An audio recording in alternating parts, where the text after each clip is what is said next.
उत्पत्ति अध्याय 15। इन बातों के पश्चात उत्पत्ति 15 का 1 अर्थात इन राजाओं के विरुद्ध लड़ाई के बाद मल्कीसेदेक से भेंट के पश्चात सदोम के राजा से पुरस्कार या भेंट लेने से इनकार करने के बाद यहोवा का वचन दर्शन में अब्राम के पास पहुंचा कि हे अब्राम, मत डर, तेरी ढाल और तेरा अत्यंत बड़ा फल मैं हूं। उत्पत्ति 15 का 1। यहोवा का ये वचन बाइबल में पहली बार इस वाक्यांश का उपयोग हो रहा है। अब से आगे इस वाक्यांश का उपयोग लगातार होता रहेगा, परंतु किसी वाक्यांश की पहली बार उपयोग किया जाना हमेशा दिलचस्प होता है, और यहां इस वाक्यांश की पहली बार उपयोग किया गया है यहोवा का ये वचन। बाद में नया नियम में हम पाते हैं कि यहोवा का वचन यीशु मसीह ही है। आदि में वचन था और वचन परमेश्वर के साथ था और वचन परमेश्वर था। यही आदि में परमेश्वर के साथ था। सब कुछ उसी के द्वारा उत्पन्न हुआ, और जो कुछ उत्पन्न हुआ उसमें से कोई भी वस्तु उसके बिना उत्पन्न नहीं हुई। उसमें जीवन था और वो जीवन मनुष्यों की ज्योति था। ज्योति अंधकार में चमकती है और अंधकार ने उससे ग्रहण न किया। और वचन देहधारी हुआ और अनुग्रह और सच्चाई से परिपूर्ण होकर हमारे बीच में डेरा किया। यूहन्ना पहला अध्याय 1 से 5 और 14वें पद। यहोवा का वचन एक दर्शन में इब्राहिम के पास आया। ये ऐसा हो सकता है कि जब यहोवा ने कहा तो मानो वो यीशु के बारे में बोल रहा था। तुम्हारा पिता इब्राहिम मेरे दिन देखने की आशा से बहुत मगन था, और उसने देखा और आनंद किया। यूहन्ना 8:56। एक दर्शन में यहोवा का वचन अब्राम के पास आया। यह पहली बार है जब ढाल और प्रतिफल का उपयोग किया गया, और यह भी पहली बार है जब परमेश्वर ने स्वयं को मैं हूं कहकर प्रकट किया। तेरी ढाल और तेरा अत्यंत बड़ा प्रतिफल मैं हूं। नया नियम में यीशु ने बहुत बार इन जैसे शब्दों का उपयोग किया है। मैं जगत की ज्योति हूं। यूहन्ना 8:12। जीवन की रोटी मैं हूं। ये वो रोटी है जो स्वर्ग से उतरती है। यूहन्ना 6:48 और 50। अच्छा चरवाहा मैं हूं। यूहन्ना 10:11। और यूहन्ना के सुसमाचार में यीशु बहुत बार मैं हूं का उपयोग करता है। पहले इसके कि इब्राहिम उत्पन्न हुआ मैं हूं। यूहन्ना 8:58। वो नाम जिसके द्वारा वास्तव में परमेश्वर ने स्वयं को इस्राएल जाति पर परमेश्वर के रूप में प्रकट किया।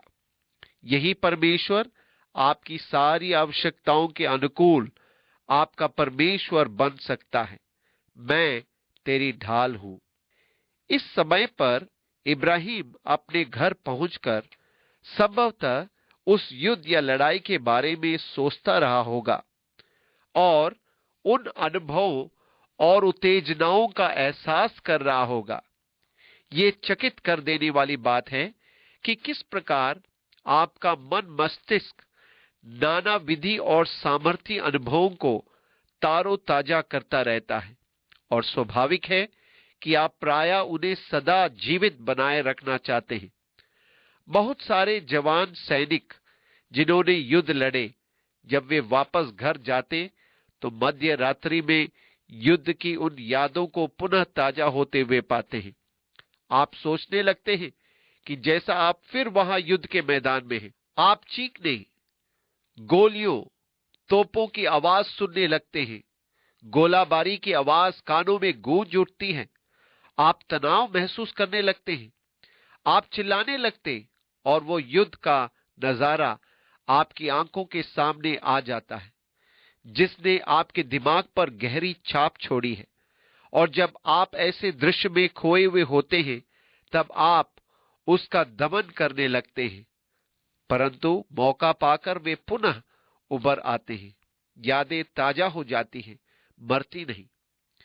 इब्राहिम शायद अपने अनुभवों के बारे में सोच रहा होगा, जहां उसके मन में युद्ध का दृश्य सजग हो गया होगा। ढालों और तलवारों की आवाजें, तीर मारे जा रहे हैं, तीरों को ढाल से रोका जा रहा है, फिर तलवारें खनक उठती हैं, चीखें निकलती हैं, शत्रु गिरते जाते हैं, और वो सोचने लगता है कि उन राजाओं ने पुनः एक साथ मिलकर हमला बोलने की ठान ली हो। क्या होगा यदि वे नीचे आकर अचानक से मुझे घर दबोचे? क्या होगा यदि वे देश पर आक्रमण कर दें और मुझे नाश कर दें और मेरा सारा धन ले जाएं? उसने देखा कि उसका धन अनिश्चित वस्तु है। अमोरियों के सब धनी नगरों को नाश कर दिया गया। मैदानी इलाकों के सभी नगरों को उन्होंने ध्वंस दर्शाई कर दिया। लूत के सारे धन को लूट लिया गया, परंतु ये मनुष्य जो इस आक्रमण द्वारा अत्यंत धनवान बन गए थे, क्षण मात्र में उनका सारा धन उनसे ले लिया गया। और उसने संसारिक खजाने और संसारिक धन संपत्ति की अनिश्चितता अस्थिर रूप में देखी।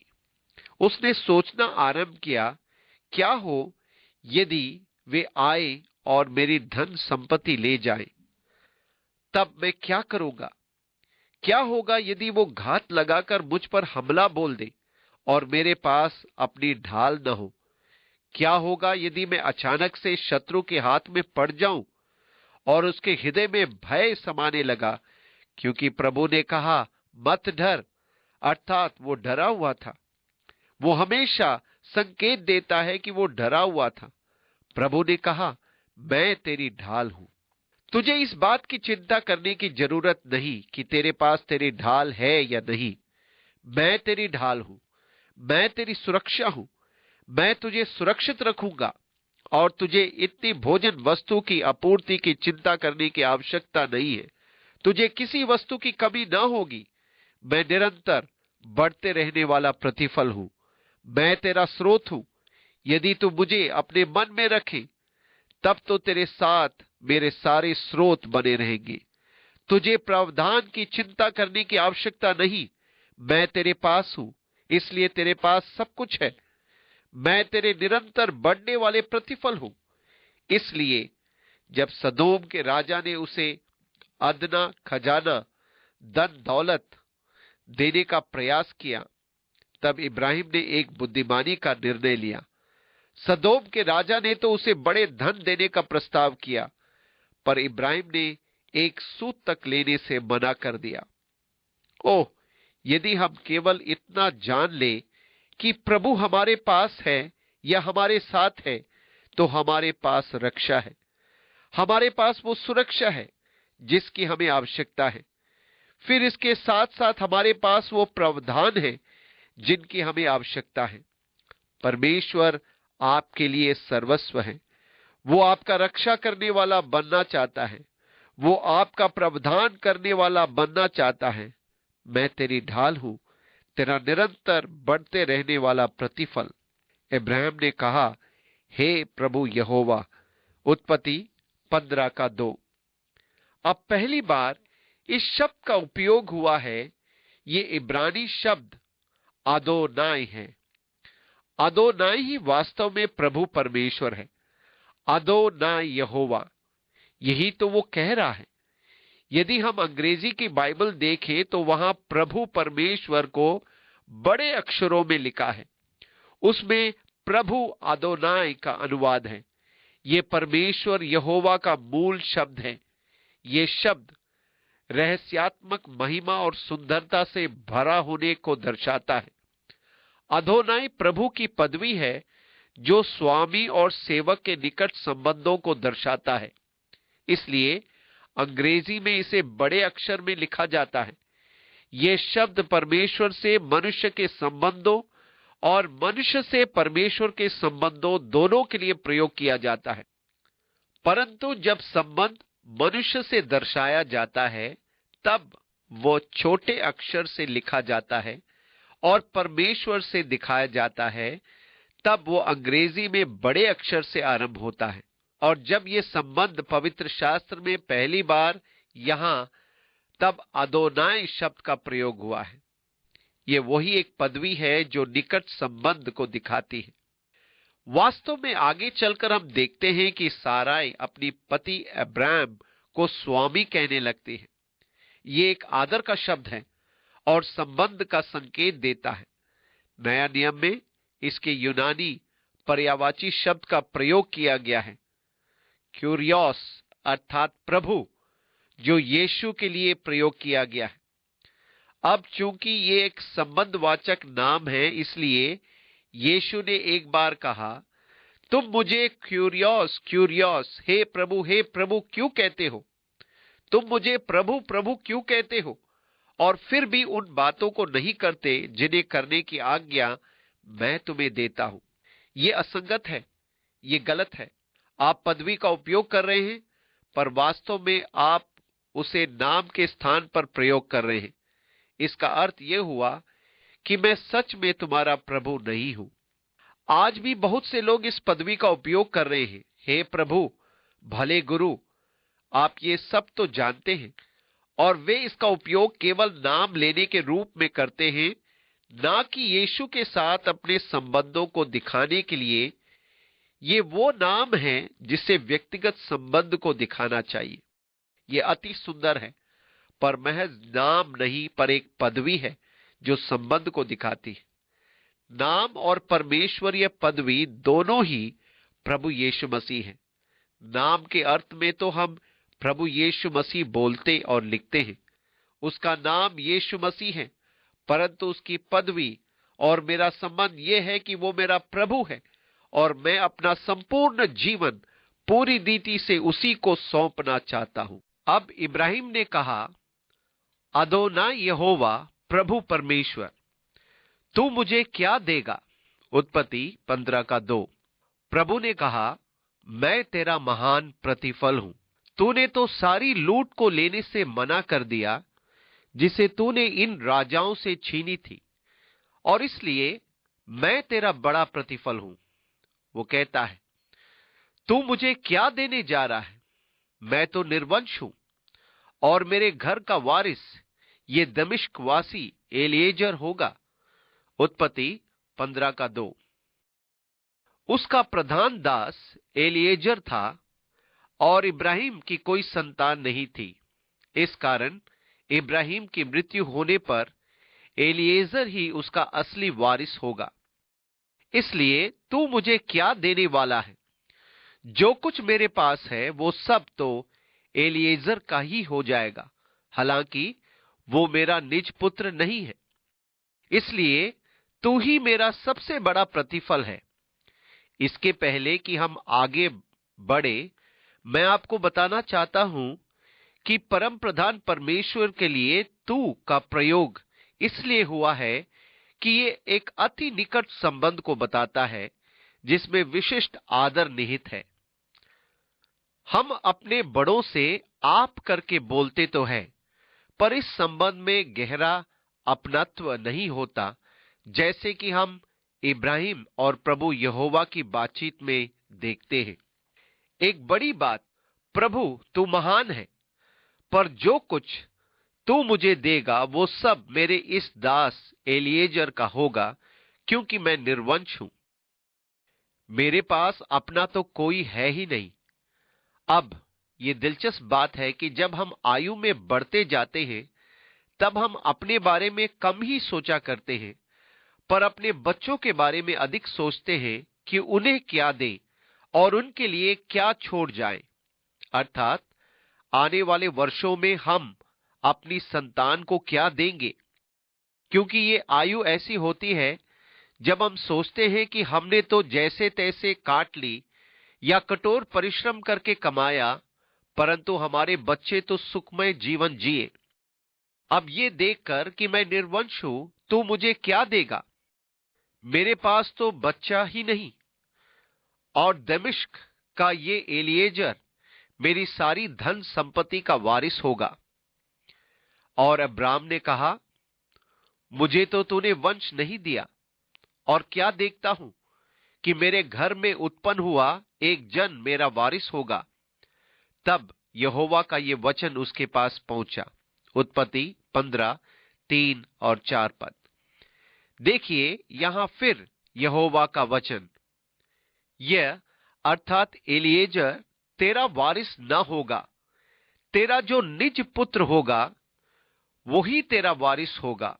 और उसने उसको बाहर ले जाके कहा, आकाश की ओर दृष्टि करके तारागण को गिन, क्या तू उनको गिन सकता है?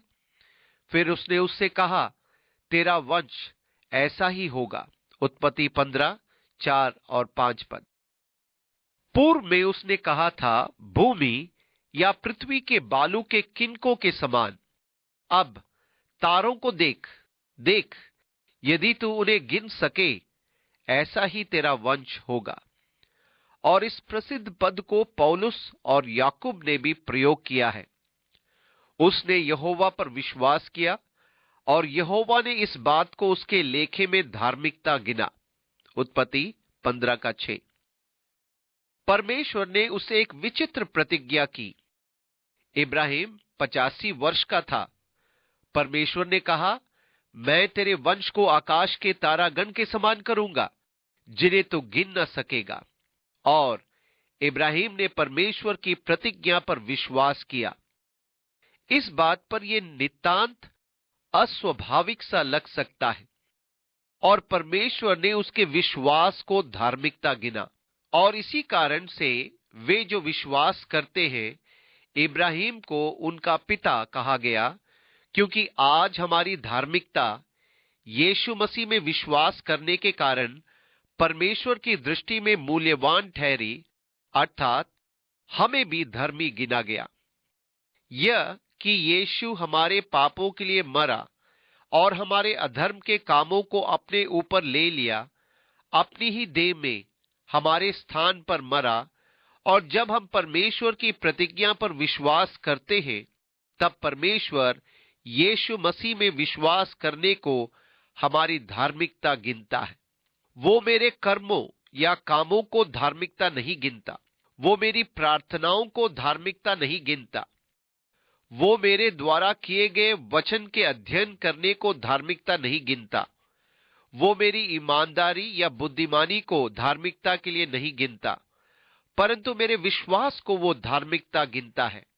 ये एक बहुत बड़ी बात है, क्योंकि बहुत बार मेरे काम भयंकर होते हैं, वे नकारात्मक होते हैं। बहुत बार मैं अपने मनन करने में चूक जाता हूं, वो इसे मेरे विरुद्ध नहीं गिनता, वो तो मेरे विश्वास करने को ही धार्मिकता गिनता है। इस प्रकार प्रेरित पौलुस व्यवस्था द्वारा धार्मिकता के अपने निजी अनुभव के बारे में बोलता है कि वो सिद्ध था, और व्यवस्था की धार्मिकता के विषय में यदि कहो तो निर्दोष था। परंतु जो जो बातें मेरे लाभ की थी, उन्हीं को मैंने मसीह के कारण हानि समझ लिया है। वरन मैं अपने प्रभु यीशु मसीह की पहचान की उत्तमता के कारण सब बातों को हानि समझता हूं, जिसके कारण मैंने सब वस्तुओं की हानि उठाई और उन्हें कूड़ा समझता हूं, जिससे मैं मसीह को प्राप्त करूं और उसमें पाया जाऊं, ना कि अपनी उस धार्मिकता के साथ जो व्यवस्था से है, वरन उस धार्मिकता के साथ जो मसीह पर विश्वास करने के कारण है और परमेश्वर की ओर से विश्वास करने पर मिलती है। फिलिपियों 3:6-9 पद। विश्वास करना और परमेश्वर मेरे विश्वास को ही धार्मिकता गिनता है। यहां इब्राहिम के साथ ये सब आरंभ होता है। इब्राहिम ने परमेश्वर पर विश्वास किया। परमेश्वर ने कहा कि मैं तेरे वंश को तारागणों के समान बनाऊंगा, जिन्हें तू गिन नहीं सकता। ठीक है, ये तो दूर की बात है, परंतु उसने परमेश्वर में विश्वास किया और परमेश्वर ने कहा, ठीक है, तू एक खरा मनुष्य है। उसने उसके उस विश्वास के कारण उसे खरा मनुष्य माना। ये अच्छा ही हुआ, क्योंकि इब्राहिम के कार्य सदा बड़ी सुबुद्धि के नहीं थे। इसके बाद तो उसने कुछ निष्कृष्ट काम किए थे, तथापि मुख्य बात थी कि उसने परमेश्वर की प्रतिज्ञा में विश्वास किया। और हम थोड़े रूप में आपको बताएंगे कि विश्वास को हमेशा जितना दृढ़ और प्रभावी होना चाहिए उतना हो नहीं पाता, क्योंकि शैतान अगर कहता है, ओह देख मेरे भाई, तू वास्तव में अपने विश्वास में चूक गया है, आप जानते हैं कि आपका विश्वास निर्बल रहा है, आपने प्रयास तो बहुत किया, वो आपको दिखाना आरंभ करता है कि आपका विश्वास वास्तव में सिद्ध नहीं है।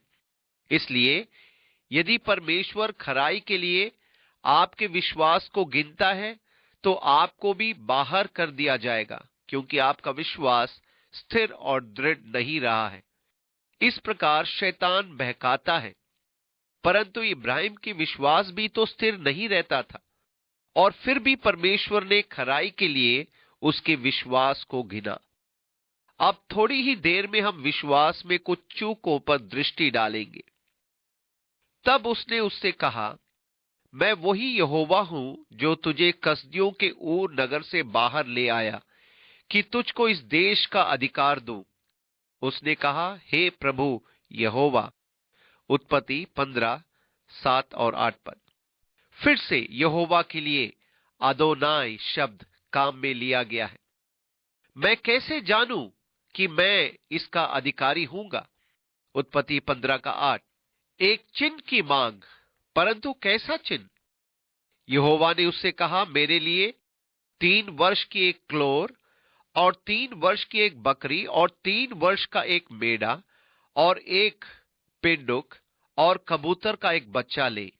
इन सबों को लेकर उसने बीच से 2 टुकड़े कर दिया और टुकड़ों को आमने सामने रखा, परंतु चिड़ियों को उसने टुकड़े नहीं किए। उत्पत्ति 15:9 और 10 पद। दूसरे शब्दों में उसने चिड़िया को सबूत ही रहने दिया। जब मांसाहारी पक्षी लोथों पर झपटे तब अब्राम ने उन्हें उड़ा दिया। उत्पत्ति 15:11। गिद्ध उन पर नीचे उतरने लगे और इब्राहिम उन्हें उड़ाने लगा जब सूर्य अस्त होने लगा। उत्पत्ति 15:12। मांस के इन टुकड़ों जो उसने वहां रखे थे, इन पर उतरने वाले गिद्धों को उड़ाते उड़ाते इब्राहिम बहुत थक गया था। तब अब्राम को भारी नींद आई और देखो, अत्यंत भय और महाअंधकार ने उसे छा लिया। तब यहोवा ने अब्राम से कहा, ये निश्चय जान कि तेरे वंश पराए देश में परदेशी होकर रहेंगे और उस देश के लोगों के दास हो जाएंगे और वे उनको 400 वर्ष तक दुख देंगे। उत्पत्ति 15:12 और 13 पद।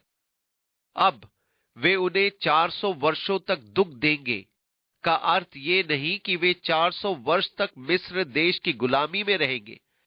परमेश्वर उसे बता रहा है कि उसके वंशज अनजाने देश में जाएंगे, वे मिस्र देश की गुलामी में जाएंगे, परंतु कुल मिलाकर उन्हें 400 वर्ष तक दुख दिया जाएगा।